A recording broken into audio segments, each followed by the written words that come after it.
지금 한국 부동산 시장은요, 정말 신기하게도 두 개의 얼굴을 하고 있습니다. 한쪽에서는 이러다 평생 집 못 사는 거 아니야? 하는 공포 심리가 가격을 막 밀어 올리고 있고요.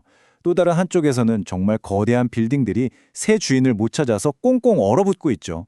오늘 이 시간에는 이 뜨거움과 차가움이 어떻게 한 공간에 공존하고 있는지 그 기이한 현상의 본질을 한번 제대로 파헤쳐 보겠습니다. 패닉 바잉. 이 단어만큼 지금 주택시장의 분위기를 정확하게 보여주는 말이 또 있을까요?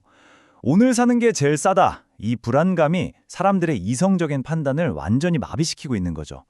이 거래한 감정의 파도가 어떻게 수십억짜리 자산 시장을 뒤흔들고 있는지 가장 뜨거운 그 현장부터 한번 들어가 보시죠.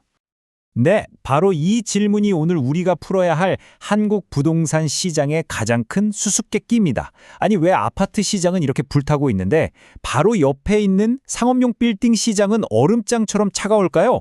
이 극과 극의 온도 차이, 그 뒤에 숨겨진 진짜 경제적 진실은 무엇인지 지금부터 그 단서를 하나씩 따라가 보겠습니다. 자, 먼저 불타는 쪽부터 들여다봐야겠죠. 바로 우리 삶과 직결된 주거용 부동산 시장입니다. 이것은 지금 열풍이다 이런 단어로는 표현이 부족할 정도예요. 그야말로 뜨거운 전쟁터가 됐습니다. 90%. 이게 무슨 숫자 같으세요?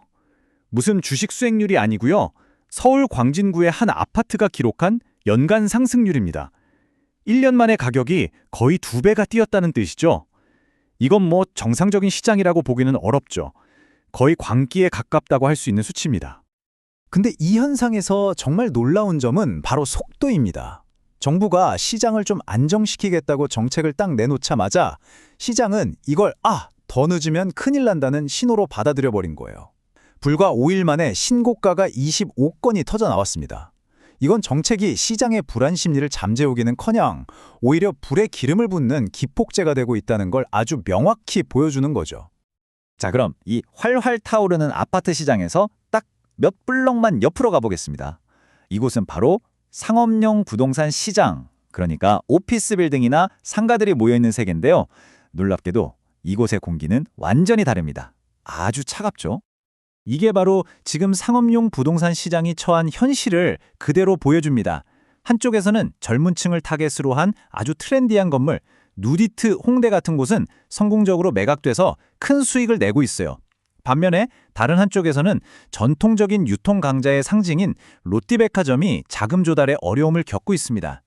결국 같은 상업용 부동산이라도 그 안에 어떤 미래 가치를 담고 있느냐에 따라서 운명이 이렇게 극명하게 갈리고 있는 겁니다. 시장 전문가들은 이런 상황을 두고 엇갈린 시선이라고 표현합니다. 예를 들어 서울의 심장부에 있는 을지 트윈타워 같은 정말 최고의 우량 자산을 두고도요. 어떤 사람은 지금이 바로 살 기회다 라고 하고 다른 사람은 저거 지금 폭탄 돌리게 하는 거다 라고 말합니다. 최고의 자산마저도 그 가치를 누구 하나 확신하지 못하는 아주 짙은 안개 속을 걷고 있는 셈이죠. 이렇게 단계 시장의 혼돈에 빠져 있을 때 진짜 큰 손들은 과연 어디를 보고 있을까요? 그들은 당장의 가격 등락이 아니라 10년, 20년 뒤 대한민국의 미래 청사진에 베팅하고 있습니다. 지금부터는 그들의 시선을 한번 따라가 보죠. 대표적인 예가 바로 이 서부산 복합산업단지입니다. 수십 년간 꽁꽁 묶여있던 거대한 그린벨트가 풀리고 미래 산업을 위한 청사진이 그려졌어요. 그리고 이제 토지 보상, 그러니까 가장 현실적인 단계에 들어섰다는 건 이 프로젝트가 더 이상 그냥 계획이 아니라 되돌릴 수 없는 현실이 됐다는 걸 의미합니다. 이건 단기 시세 차익을 노리는 투자가 아니라 국가의 미래 먹거리를 만드는 거대한 작업인 거죠. 미래를 향한 투자가 산업단지에만 있는 건 아닙니다. 4차 산업혁명의 심장이라고 할 수 있는 데이터 센터, 또 글로벌 비즈니스가 펼쳐지는 무대인 전시공간, 그리고 전 세계를 휩쓸고 있는 K컬처의 본거지까지. 이 모든 투자는 앞으로 대한민국이 기술, 비즈니스, 그리고 문화, 이 세 개의 축으로 움직일 거라는 아주 강력한 신호라고 볼 수 있습니다. 그렇다면 이렇게 거대한 미래 인프라, 이 하드웨어를 채울 소프트웨어는 어디서 나올까요? 네, 바로 스타트업입니다. 지금 전 세계적으로 분기마다 1,000억 달러, 우리 돈으로 130조 원이 넘는 돈이 새로운 기술과 아이디어를 찾아다니고 있거든요. 그리고 이 거대한 자금의 일부가 바로 한국으로 향하고 있다는 증거가 나타났습니다. 바로 이겁니다. 오픈 AI의 가장 강력한 경쟁자로 꼽히는 인공지능 기업이죠. 엔트로픽이 아시아 거점으로 도쿄나 싱가포르가 아니라 바로 서울을 선택했습니다. 이건 그냥 해외 지사 하나 더 내는 그런 차원의 얘기가 아니에요. 세계 최첨단 기술 기업이 한국의 인재와 시장 잠재력에 직접 투자를 한 거고요. 이건 곧 고급 오피스 공간에 대한 새로운 수요로 이어질 거라는 분명한 신호입니다. 주택시장의 뜨거운 열기, 상업용 부동산의 차가운 한파, 그리고 미래를 향한 거대한 투자.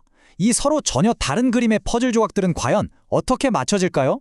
이제 한 걸음 뒤로 물러나서 이 모든 것을 움직이는 더 큰 힘, 그러니까 글로벌 경제와 지정학이라는 거대한 판을 한번 보겠습니다. 현재 한국 경제의 조종석은 딱 이런 모순입니다. 중앙은행은 치솟는 집값 때문에 금리를 올려야 할 것 같은데 또 불안한 환율 때문에 내릴 수도 없는, 사실상 이러지도 저러지도 못하는 외통수에 걸린 상황이죠. 그런데 정부는 수출이 잘 되니까 경제가 안정적이라고 말합니다. 이렇게 내부에서도 시각이 엇갈리는 가운데 미중 관계 같은 외부 변수들이 안개를 더 짙게 만들고 있는 형국입니다. 대통령실의 이 발언은 한마디로 요약하면 지금 살얼음판을 걷고 있다는 뜻입니다. 섣불리 움직였다가 어떤 나비 효과를 불러올지 예측하기 힘드니까 최대한 신중하게 상황을 지켜보겠다는 거죠. 정부조차도 한치 앞을 내다보기 어렵다는 걸 사실상 인정하는 셈입니다. 결국 우리는 다시 처음의 질문으로 돌아오게 됩니다. 불과 얼음이 공존하는 이 극단적인 시장 속에서 여러분이 주목해야 할 다음 기회는 어디에 있을까요? 혹은 우리가 지금부터 대비해야 할 다음 위기는 과연 어디에서 싹트고 있을까요? 그 판단은 이제 여러분의 몫입니다.